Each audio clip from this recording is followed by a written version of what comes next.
E eu acho que a beleza do administrador é que ele tem a chance de exercer isso todo dia, né? Em diferentes indústrias, e se você tiver cabeça aberta e muita humildade, que eu acho que aquele modelo de ter um grande CEO sentado em Nova York, decidindo o que vai acontecer nos próximos 5 anos, não funciona mais.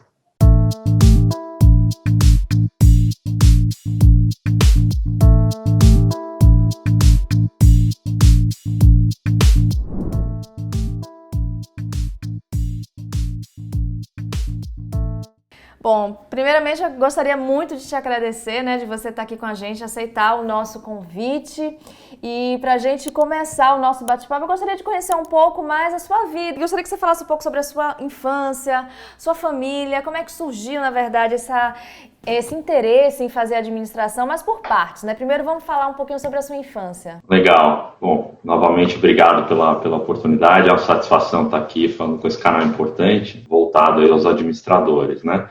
Então, eu nasci em Porto Alegre, e aí já fazendo um link um pouco com o futuro, né, com a parte de administração.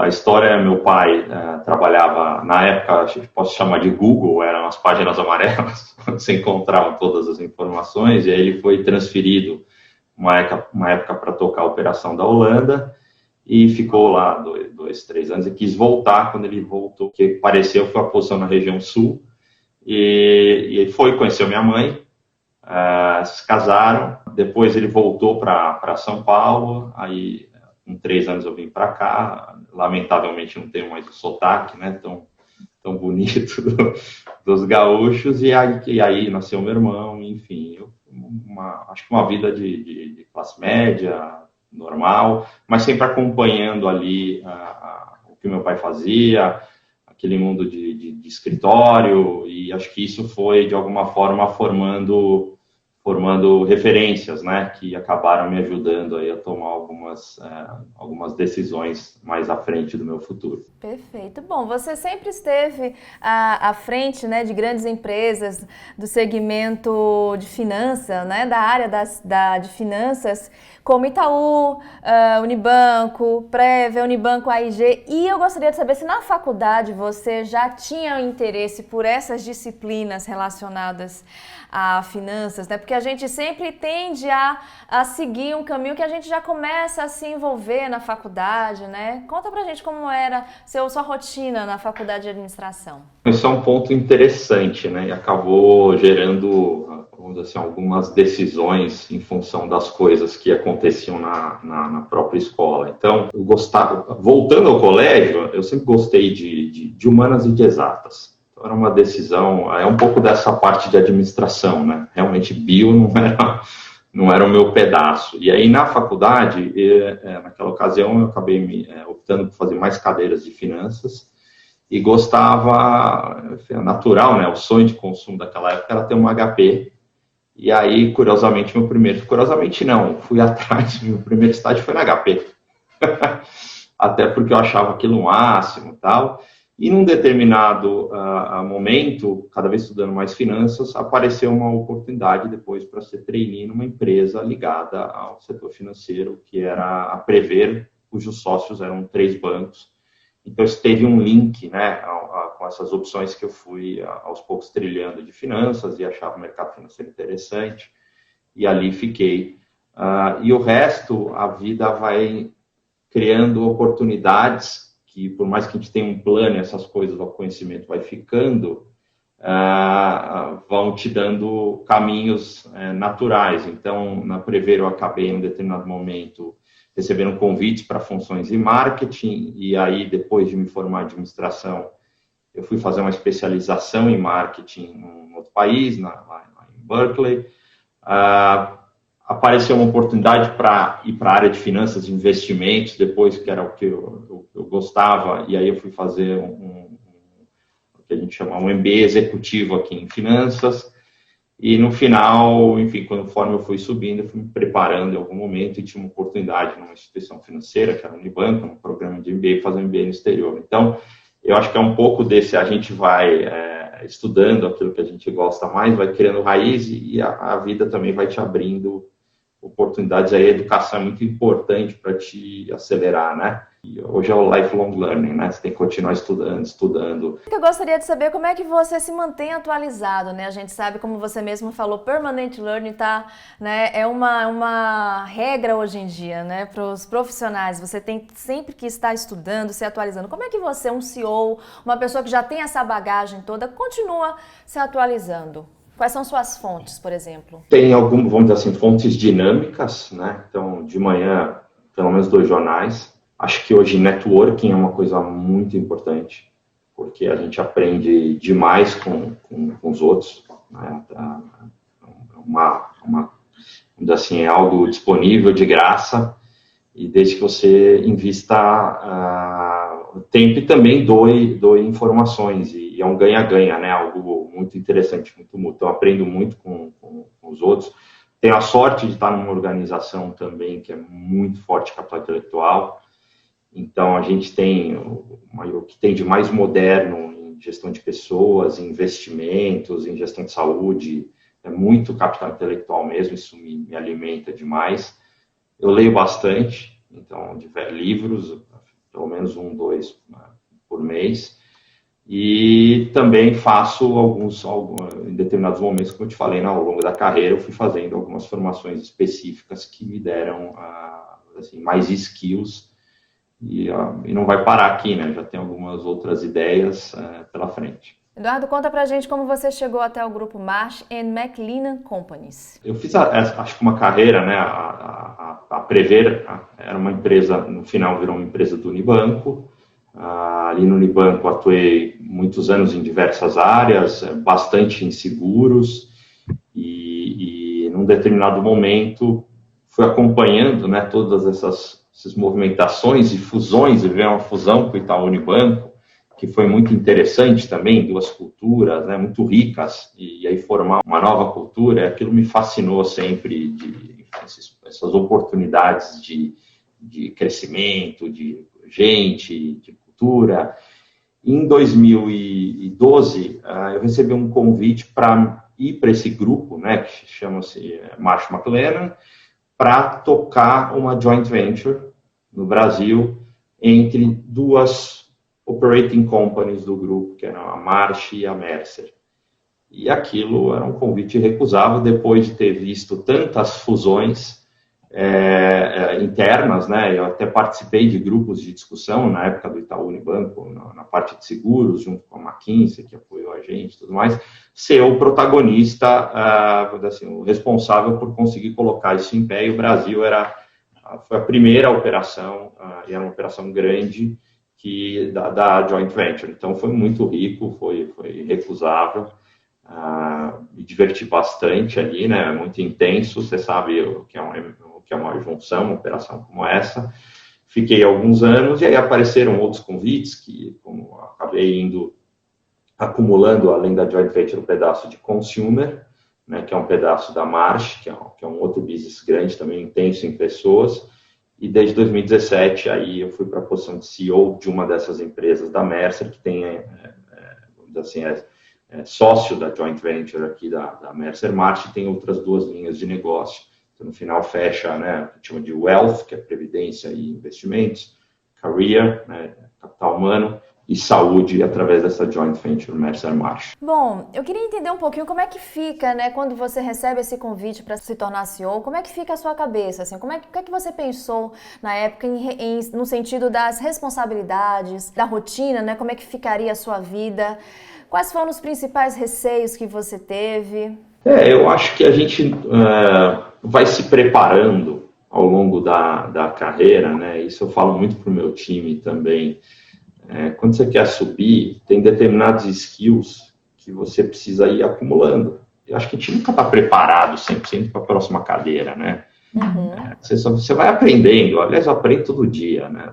Todo dia aprendendo algo a mais. Mas você pode ir ao longo, enfim, exercendo outras atividades. Então, ali eu olhei esse convite com, primeiro, a oportunidade de representar uma marca tão forte, né, no mercado, que tem presença, enfim, multilinha. Então, sair de um diretor de uma joint venture, mas que era uma linha de saúde, para tocar um portfólio complexo, então era um skill que me interessava muito, mas de alguma forma eu já tinha praticado na Marsh, quando eu acumulei a joint venture de saúde com a Mercer e a área de consumer. Então esse desafio, obviamente, é muito mais complexo, mas eu já tinha alguns aperitivos aqui, né, uma certa dose de skill. Depois, capacidade de interlocução, vamos dizer assim, no mercado, nesse networking, com outros CEOs, com o governo. A Mercer normalmente tem pontos de vista relevantes para a reforma da Previdência, a gente debateu com o ministro na época, então tem um nível de exposição. E, por fim, eu acho que é muito importante essa questão de olhar um pouco mais longo prazo, né?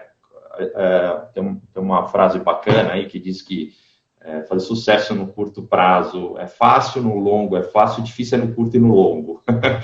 Porque essa equação, né, é uma equação, vamos dizer assim, complexa. O que você faz, onde você investe e tal.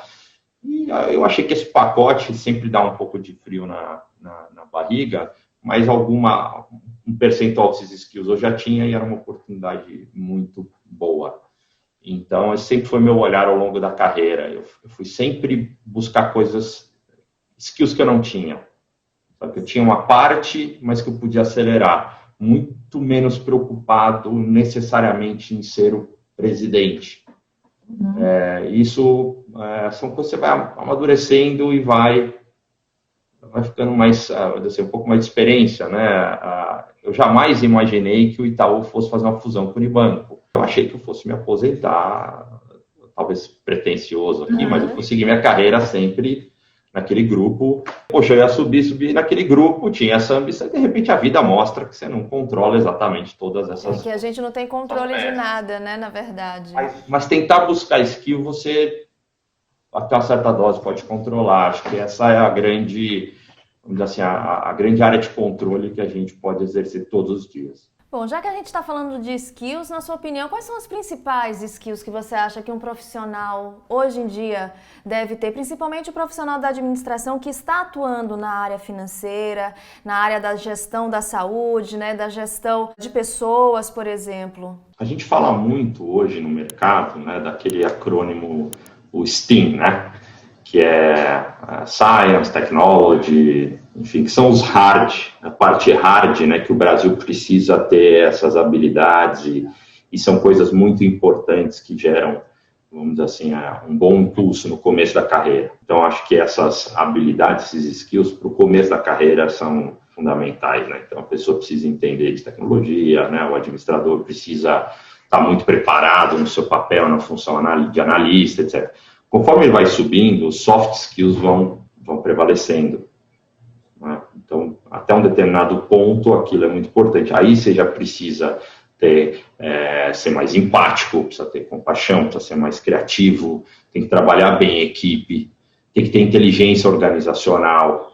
Então, são habilidades que, em determinado momento, diferentes conforme o estágio que você está na carreira. E eu acho que a beleza do administrador é que ele tem a chance de exercer isso todo dia. Né, em diferentes indústrias, e se você tiver cabeça aberta e muita humildade, que eu acho que aquele modelo de ter um grande CEO sentado em Nova York, decidindo o que vai acontecer nos próximos 5 anos, não funciona mais. Né? O mundo hoje é um mundo de liderança distribuída, de decisão rápida, e acho que esse mindset ele é um pouco diferente daquele skill que eventualmente está exercendo se você é analista para um trabalho específico, fazer uma planilha que é importante, mas talvez não vai te levar para o próximo passo. Exatamente. Bom, infelizmente a gente não tem como bater um papo hoje em dia, fazer uma entrevista sem trazer para o assunto coronavírus, Covid-19, infelizmente. Sendo assim, eu gostaria de saber se para você a crise se tornou um estímulo para a renovação ou um motivo para desacelerar. Pandemia não tem lado bom. Tem um lado, não tem. Uma tristeza, né? Ontem os números aqui são muito alarmantes.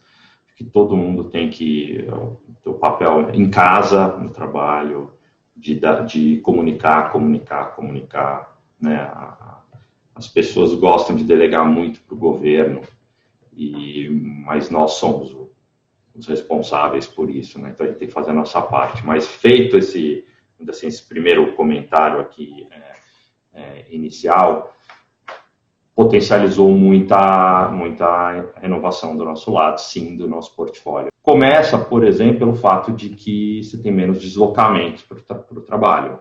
E aí é um pouco disso, né? Você pode, às vezes, aprender olhando para si, né? Olhando para casa.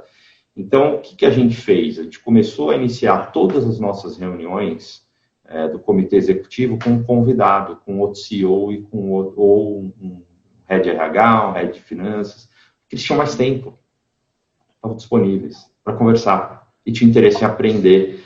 E todo mundo começou a ter essa sacada de que o conhecimento dinâmico, como está mais dentro de casa, é muito importante, né? Então, tem que se abrir nessa hora. E isso fez com que essa proximidade junto aos clientes nos trouxesse uma velocidade de informação e ser mais relevante. Então, e aí a gente avançou nisso, não só como esse exemplo, mas criar mais enfoque por indústria, entender mais as necessidades e escolher bem as prioridades. Então, isso acho que está aberto, está conversando próximo do mercado, parece simples, mas na hora da pandemia, primeiro você cuida muito dos seus colaboradores, e foi o que a gente fez. Então, o primeiro lugar foi isso, a gente tomou uma decisão, todo mundo para casa, até a gente descobrir o risco. Então, introduzimos uma série de programas, enfim, para monitorar a saúde. Resolvido isso, clientes. Vamos lá, vamos conversar. Vamos estar próximo, porque as necessidades estão mudando. E aí, quando você está próximo do mercado, oportunidades aparecem, né? E você tem as pessoas certas, com liderança distribuída, você controla menos e apoia mais. Porque as pessoas estão conversando também, elas entendem daquele negócio com mais propriedade do que você, que está um pouco mais distante. E aí surgiram oportunidades incríveis. Então, a gente está falando aqui de administração e para pessoas que acabaram de se formar, a gente criou um negócio novo no Brasil. Existia uma tecnologia disponível, nossa, para fazer assessments virtuais, que tem embutida uma capacidade antifraude. Onde a gente atuava até 2019, fazendo assessments, enfim, então a gente mapeava os skills, as pessoas podiam fazer remotamente, com uma certa conveniência, grandes contratações, etc. O que a gente pivotou, isso continua, vai bem, o que a gente pivotou? Essa virou a solução para o vestibular das principais universidades de São Paulo e do Brasil. Porque é antifraude, porque está comprovado, porque a gente faz milhões de testes no mundo, e virou uma oportunidade espetacular, e a companhia foi ágil, né? Então aí é um pouco desse papel de colocar recursos para dar infraestrutura e, de repente, a gente virou esse grande provedor. Viabilizamos um papel social super importante, né? Para que os estudantes pudessem fazer os vestibulares de forma remota, mais seguras. E agora a gente está abrindo certificadoras e, enfim, a conversa vai...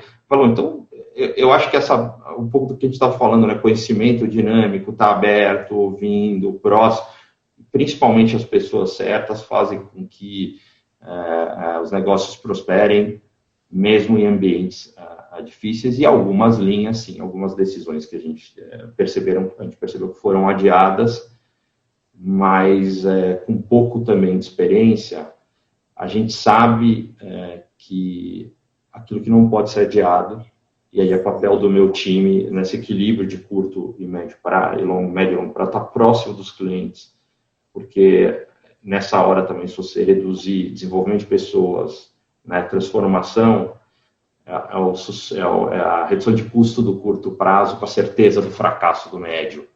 Então, isso também é o nosso papel, está muito próximo, se colocando à disposição, enfim. E a gente vê muita gente boa no Brasil hoje fazendo a coisa certa, então acho que tem bastante liderança aí dando exemplo. Você está otimista no futuro rápido, no futuro próximo, na retomada, né, da normalidade, digamos assim? Como é que você está conseguindo prever isso diante desse cenário tão caótico ainda, né? Muita gente apostou no início de 2021, a gente já está com os caminhos mais traçados, mas a gente está vendo que ainda vai demorar um pouco mais aqui no Brasil, principalmente diante de tudo, né? A gente tem as questões políticas, as questões questões econômicas, o Brasil sempre deixa a gente sobressaltados, né, assim, por conta disso tudo. Como é que você, na sua posição de liderança, consegue traçar um planejamento, consegue traçar um caminho para guiar o seu time e para dar confiança também aos seus clientes, aos colaboradores de uma forma geral? Primeiro, sendo transparente naquilo que eu não sei.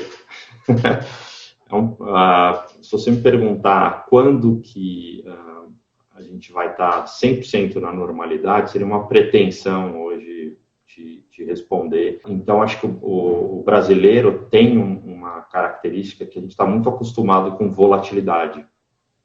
Né? O Brasil é um país que, vamos dizer assim, traz muitos desafios.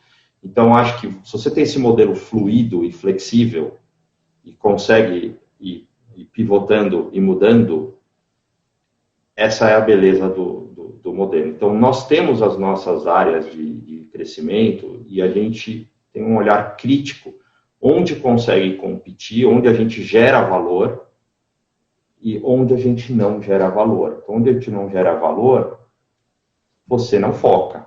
Aonde a gente gera valor, a gente foca.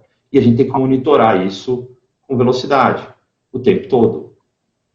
E acho que isso traz a velocidade e a segurança para ter o planejamento estratégico, ter uma execução coerente e ágil para responder, enfim, ao que o mercado precisa naquele momento. Agora, algumas coisas a gente não muda. O que são os nossos valores? Então, poxa, as pessoas vêm em primeiro lugar, né? É uma empresa de colaboração, uma empresa de consenso, então os valores são inegociáveis.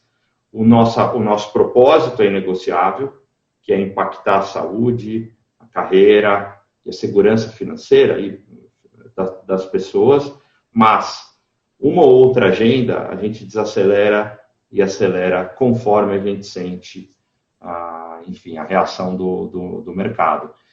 E, Maria Rita, algumas coisas a gente vai errar.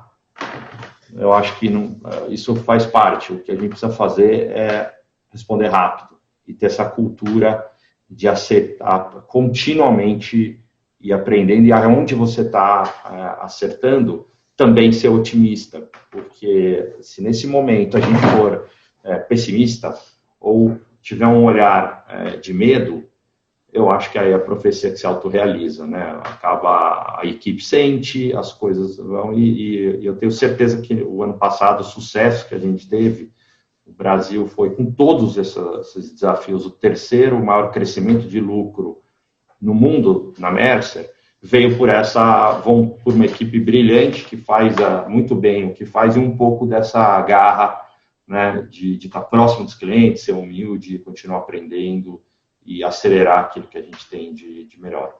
Bacana. Bom, qual é o perfil, né, das pessoas, dos profissionais que você quer ter no seu time para formar essa equipe brilhante que você falou agora? Olha, a liderança inspiracional é algo muito importante. Por mais que a gente tenha bons valores e tenha uma cultura muito importante, esses líderes, eles são a Mercer.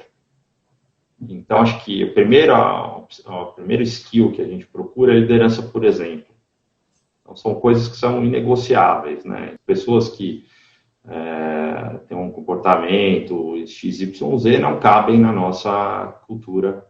Enfim, não vai dar certo. Pode ser brilhante, mas não vai dar certo. E aí a gente vai olhando aqueles pilares que a gente estava comentando. Então, os pilares, que tem empatia enorme com o cliente. É muito importante nesse ambiente, né? Tem que co-criar, que tem resiliência, um pouco do que a gente estava conversando também, né? Você precisa ter, nesse momento, skills de resiliência. Então, a gente olha muito esse perfil de soft skills aqui, dessas habilidades, né? E, claro, que tem um lado de conhecimento técnico também para aquelas posições que cada um ocupa. Mas esse conjunto de valores, de habilidades alinhados, ele é muito mais importante no médio prazo do que, eventualmente, o resultado de curto, desalinhado, porque aí, realmente, as coisas não funcionam e esse espírito de colaboração, de equipe, que eu acredito particularmente muito, né? Acho que equipe de alta performance é quando as intersecções, né? essa colaboração flui, é muito mais poderoso do que enormes estrelas isoladas que fazem o seu pedaço e aí você tem adição versus ter multiplicação nas capacidades.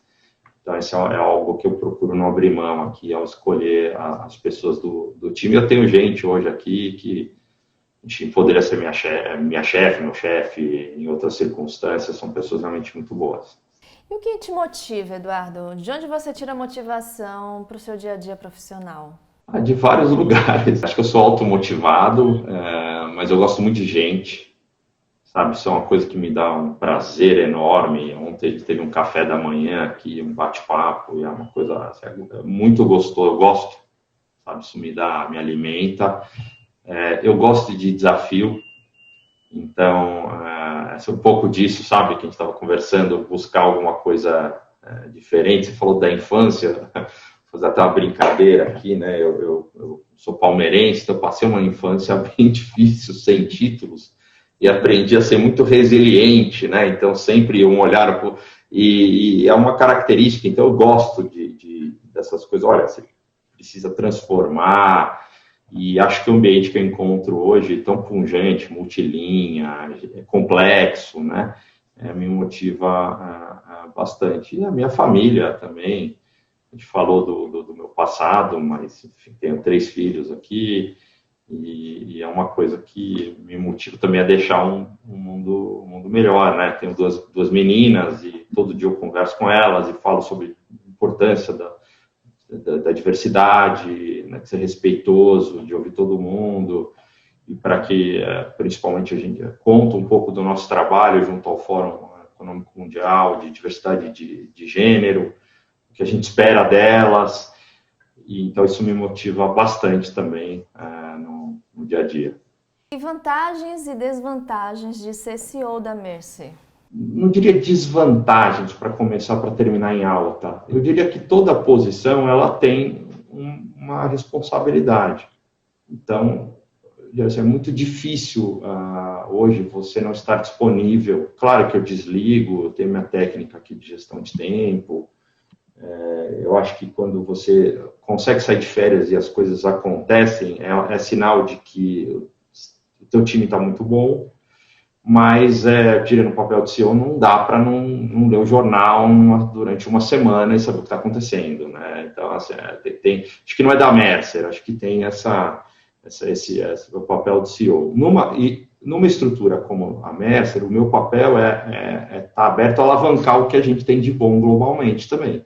A desvantagem, o que você precisa pensar é que, se é que é uma desvantagem, é que eu preciso ter a habilidade de fazer alinhamento, né? E saber posicionar e vender o Brasil, porque são mais de 40 países, né, fora os outros países que a gente está presente, mas mais de 40 CEOs que querem o mesmo nível de forma correta e justa, o mesmo nível de atenção. Então, a gente precisa investir nisso. E as vantagens, acho que são enormes. É um grupo de serviços profissionais que atua, falando dos outros pedaços, né? Eu tenho pares aqui também brilhantes, muito bons. A Oliver Wyman, que é uma empresa de consultoria, né, de estratégica. A minha para aqui é a Ana Carla Abrão, que é, enfim, uma pessoa espetacular, muito inteligente. Na Guy Carpenter, que é uma corretora de resseguros. O Pedro faz um trabalho espetacular. E o Eugênio aqui é uma referência no mercado de seguros, CEO da March também. A gente tem uma agenda muito construtiva. Então, eu vejo muita vantagem hoje de estar cercado de tanta gente boa e ver tudo isso que o grupo pode entregar e trabalhar em conjunto para o próprio país prosperar, trazendo o que cada uma das empresas tem de melhor. Bacana. Bom, antes da gente ir para a parte, né, que a gente gosta de saber o que é que você faz fora do trabalho, algumas curiosidades pessoais, eu queria que você, se fosse possível, definisse, em poucas palavras, o perfil da sua liderança. Pelas suas respostas, a gente já consegue traçar esse perfil, mas eu gostaria de saber como é que você se vê como líder. Bom, eu procuro liderar por exemplo, né? Acho que a gente tem que ter uma visão, sabe? Tem que se comunicar bem, mas eu gosto de estar junto com o time, principalmente porque eu aprendo muito. Então, acho que essa é uma característica pessoal. As pessoas me alimentam, me dão informação, me fazem crescer. Gosto de formar times colaborativos e times que respondam rápido, né? E eu também procuro fazer isso. Então, ao mesmo tempo, e portas muito abertas, mas muito abertas mesmo, a ponto de criar assim, segurança de que o feedback, se tiver algo que eu estou fazendo errado, é muito bem visto. E acho que isso cria, né, essa capacidade de aprendizado e de melhorar também, quando você também se coloca de uma forma vulnerável, é muito importante para uma equipe de alta performance, né? E eu acho que o líder é quem forma líderes melhores do que ele ou ela. Se você for me perguntar, puxa, o que eu tenho que fazer no final? Final de tudo, formar gente melhor do que eu. Porque aí a empresa está muito bem. Né? Então, acho que isso é o que passa na minha agenda todo dia. Bom, agora sim, eu quero saber o que é que você faz, né? Fora do trabalho, quais são seus hobbies, enfim. Você já disse que é um leitor voraz, né? Que gosta muito de ler. Mas fora a leitura, porque daqui a pouco eu vou te pedir uma dica de livro. Então vai se preparando aí. Mas agora eu quero saber o que é que você gosta de fazer nas horas livres. Bom, eu acabei contando que eu sou palmeirense. Eu gosto de futebol, né? Muito. Na Copa do Brasil fui em 14 jogos, saí de férias uns dias e parecia criança, né, indo para o estádio em outra cidade e tal. Então eu gosto muito de futebol, gosto muito de viajar com minha esposa e com os meus filhos, então a gente viaja bastante, quando dá, né, agora está muito difícil, mas quando dava, enfim, a gente fazia bastante isso. Procuro me exercitar também, porque é algo que a gente precisa cuidar da saúde. Então, 3, 4 vezes por semana eu acabo correndo. Não sou um bom corredor, mas eu corro lá 5K, alguma coisa para dar um pouco de energia. Gosto muito de estar com os amigos, gosto de ver Netflix com a minha mulher à noite. Mas tá difícil de controlar com 3 crianças, né? Você faz os teus hobbies também um pouco quando dá, né? Eu tenho tenho uma menina de 12, um menino de 9, e uma pequena que acabou de fazer 4.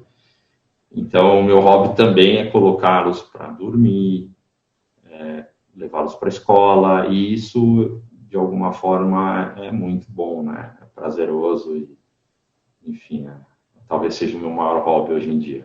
Que bacana. E o que é que você indica, né, para quem está assistindo a gente de leitura, né? O que é que você gosta de ler? Ou então alguma leitura que você acha que faz a diferença na vida profissional de uma pessoa que está nessa área corporativa? Bom, então deixa eu colocar aqui de 2 formas. Eu vou dar um livro que me marcou na carreira no passado e duas coisas que eu li agora que são recentes, são interessantes. Então, o primeiro que é um livro do Bruce Greenwald, que é Demystifying Competition, né? E ele eu vou falar em português aqui, né? É um approach radical para simplificar a concorrência. Então ele pega o modelo de Porter e torna muito mais simples, porque ele coloca peso em uma das variáveis e ele prova por que essa é a principal.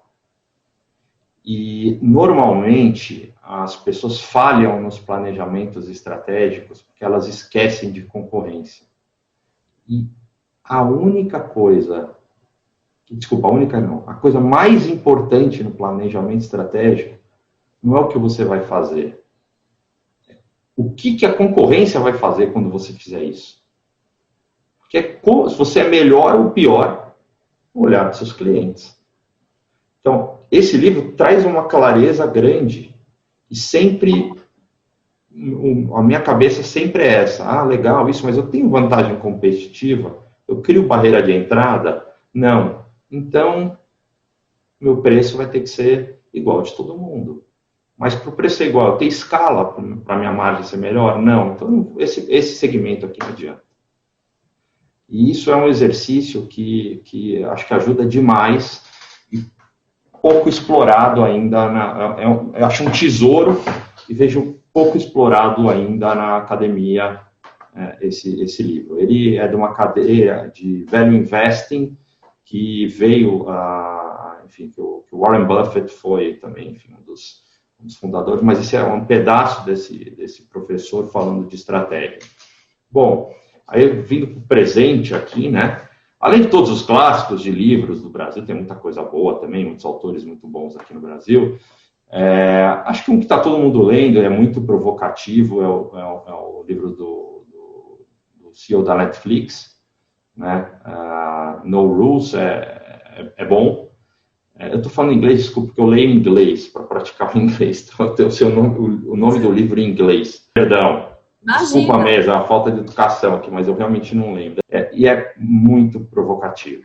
Esse realmente não serve para toda a cultura, não serve para todas as empresas, mas é muito interessante, eu gostei demais. Agora eu estou lendo, de novo em inglês, Adaptation Advantage, né?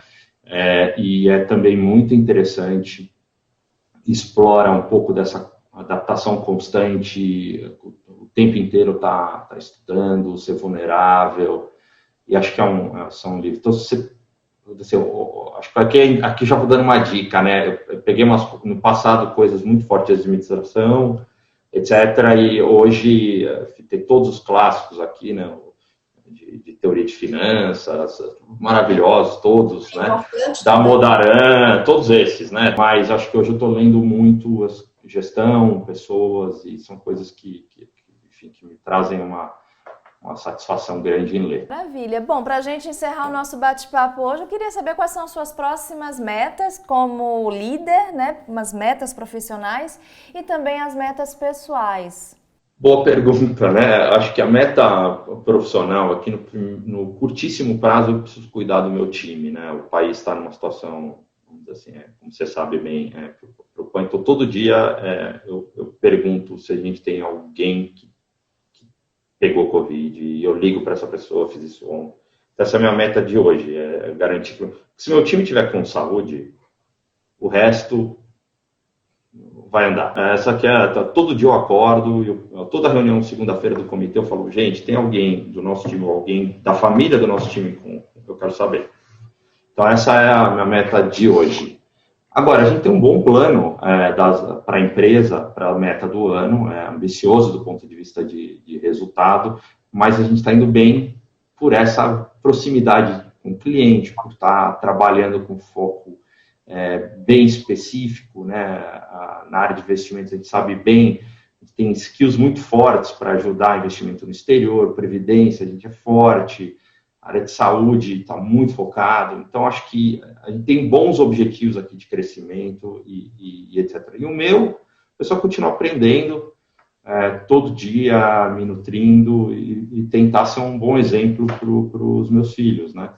Eu acho que o maior desafio hoje a gente se equilibrar, né? Tem horas que, quando eu olho aqui, eu estou 10h30, 11 respondendo uma mensagem, e aí me dá um estalo e eu falo, deixa eu ver se meus filhos estão dormindo, e vou lá dar um beijo, faço um carinho. Então, a gente não pode esquecer esse outro lado, porque marca, né?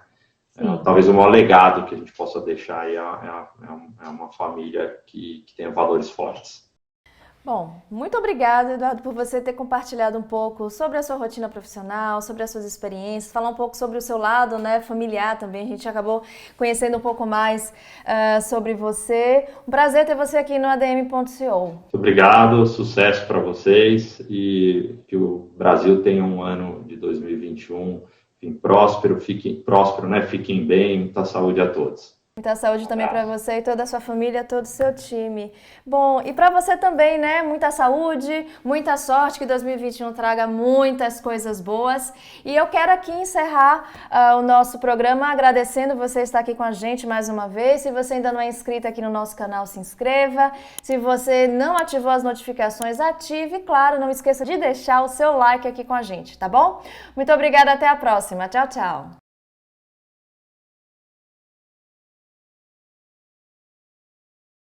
Thank you.